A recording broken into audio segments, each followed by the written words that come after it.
nuestros anteriores capítulos hemos visto un poco la evolución de los sistemas de análisis espectral, sobre todo los sistemas más tradicionales. Como estamos hablando de nuevas fuentes de iluminación, hay que hablar de los sistemas actuales de medición o los sistemas más recientes de medición. En algunos de los casos se trata de sistemas preexistentes que se han mejorado o ampliado, y en otros son sistemas de nueva hornada para evaluar estas fuentes. Los sistemas de medición actuales suelen requerir del uso de unos dispositivos de medición que se llaman espectroradiofotómetros. El primero de los sistemas que se pueden utilizar en la actualidad para evaluar estas fuentes con espectro discontinuo es un viejo conocido. Se trata una vez más del CRI, el índice de reproducción de color tradicional. Lo que ocurre es que se trata de un CRI expandido.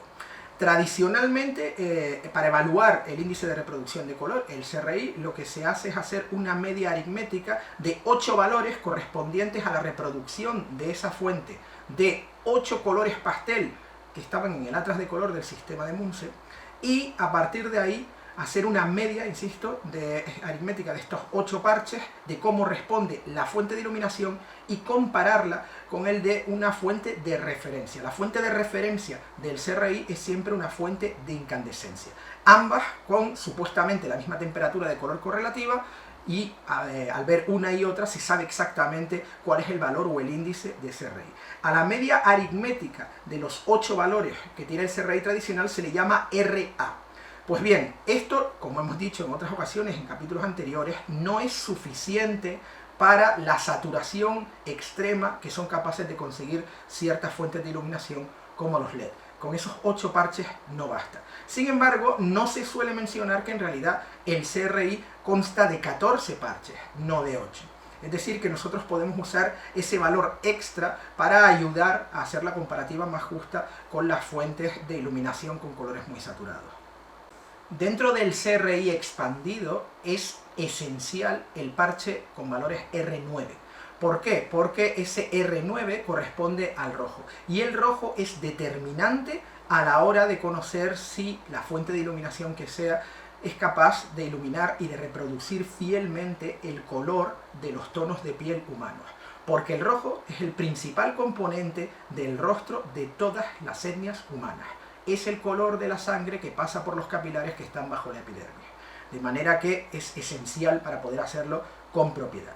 Y en el momento en que hay una persona que sale en plano y su tono de piel no se corresponde con lo que identificamos como un tono de piel real, salta una alarma dentro de nuestro cerebro. ¿Por qué? Porque el ser humano identifica mucho más rápido a la misma especie. Es simplemente así. Pasa exactamente igual con el audio, por ejemplo. El ser humano tiene muchísimas más células en el oído interno para las frecuencias que van aproximadamente desde los 800 a los 3100 Hz, que se corresponden curiosamente con la mayoría de las frecuencias del habla humana, si bien es verdad que es el habla más o menos grave, es decir, que hay muchos agudos que se nos escapan.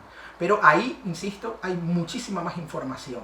¿Por qué? Porque se corresponde con la voz humana, con el sonido que va a emitir alguien de nuestra propia especie.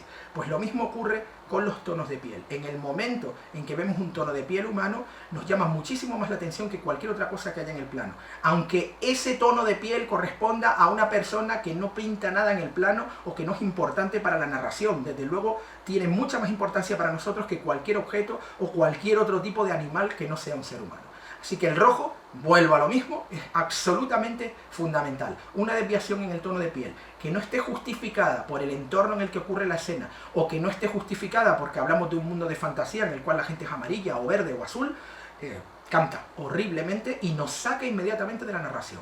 Por eso el R9 es tan importante. Sin embargo, el R9 se corresponde, insisto, con un color que está sesgado en la medición del CRI, porque el espacio de color con el que trabaja el CRI no incluye todas las tonalidades posibles de rojo que van más allá.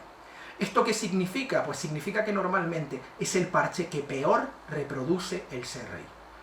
Hay que tener siempre presente eso cuando miramos los valores. Cuando vemos todas las escalas de valores, todas las escalas de parches del CRI, nos daremos cuenta de que el R9 suele ser de las más bajas.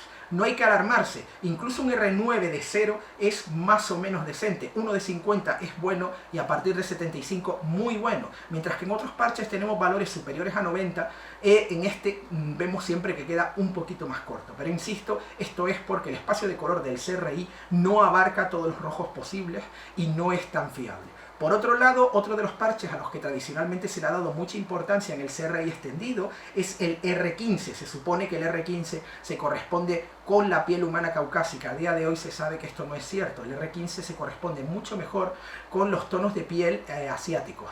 Pero el R13 sí que cuadraría más con el color de los caucásicos, que viene a ser poco más o menos el de un cerdo camino del matadero, que es la pinta que tenemos nosotros. Lo más gracioso de todo este asunto es que tras preocuparnos tanto por la reproducción de los tonos de piel hay que tener presente también un componente cultural que ha influido en las imágenes que asociamos con los tonos de piel en el cine en toda la historia. ¿Por qué? Pues por un motivo fundamental. Porque la impresión fotográfica en emulsiones fotoquímicas de 3 capas y en las que tenían una sola capa pero con 3 componentes, que son los colores complementarios a los 3 colores básicos, es decir, cian, amarillo y magenta, estos colores complementarios, van sobre distintas alturas del fotograma. Cuando la luz llega a ellas, evidentemente llega más luminosidad a algunas que a otras, y aunque sea una diferencia microscópica, no están en el mismo punto de foco. ¿Qué quiero decir con todo esto? Quiero decir que por este motivo, a lo largo de toda la historia, la filmación en película producía que el componente de rojo estuviera desenfocado. Sí, os estoy diciendo que cada vez que habéis visto el rojo en una película filmada con emulsión fotoquímica, el rojo está muy ligeramente desenfocado. Lleváis toda la vida viendo el rojo desenfocado en el cine. Pero este problema no se ha solventado con las cámaras de captación digital. En primer lugar, porque cuando se utilizan cámaras de 3 sensores con bloque dicroico, las distancias de registro son diferentes para cada sensor y no se pueden ajustar con precisión para conseguir que luego el resultado sea uniforme. Así que es muy complicado conseguir que uno de los colores no esté ligeramente desenfocado. Y en segundo lugar, en los sensores con un solo plano focal, el problema permanece también. No hay ningún fabricante de sensores y sobre todo no hay ningún fabricante de ópticas que consiga que los 3 componentes de color estén exactamente en el punto de foco en ningún sensor monocular. Es decir, que en todos los casos tenemos un ligero desenfoque y se ha permitido que sea en el mismo punto porque al fin y al cabo existía toda una referencia cultural en nuestra imaginación a partir de toda la historia del cine anterior. Pensad en la cantidad de veces que hemos utilizado el rojo como determinante, como metáfora en una película. Pensad en ese plano de James Stewart mirando a Kim Novak con ese fondo rojo en el restaurante. Pensad en la cantidad de veces que habéis admirado el vestuario rojo, ese rojo de Minelli en sus musicales.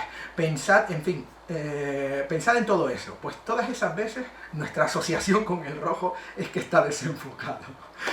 Así que bueno, a lo mejor no es para tanto que los tonos de piel no sean increíblemente precisos en la fuente de iluminación. Esto incide un poco más en lo que hemos dicho, que la precisión del color nunca ha sido absoluta con ninguna de las fuentes anteriores y tampoco lo es ahora. Simplemente ahora tenemos más herramientas para medirlas y nos damos cuenta de nuestro error, pero esto ha existido a lo largo de toda la historia y sinceramente el cerebro es capaz de tolerar estas pequeñas diferencias por cuestiones de supervivencia. Hay una tolerancia en los cambios de tonos de color de aproximadamente un 10% más menos para poder automatizar esos procesos. El CRI expandido no deja de ser una herencia de un sistema de medición tradicional. En los próximos capítulos vamos a hablar de sistemas que se han elaborado específicamente para las nuevas fuentes de iluminación con nuevas tecnologías, con espectro discontinuo y con los problemas que ello supone para poder valorar exactamente cuál es su distribución espectral.